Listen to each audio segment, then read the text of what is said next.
ஏழு ஜென்ம பந்தம் மனைவி என்பது, இதில் நீ வேறு நான் வேறு யார் சொன்னது?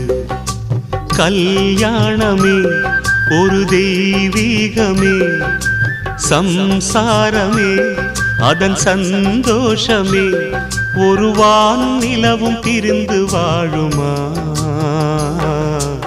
ஏழேழு ஜென்ம பந்தம் மனைவி என்பது, இதில் நீ வேறு நான் வேறு யார் சொன்னது?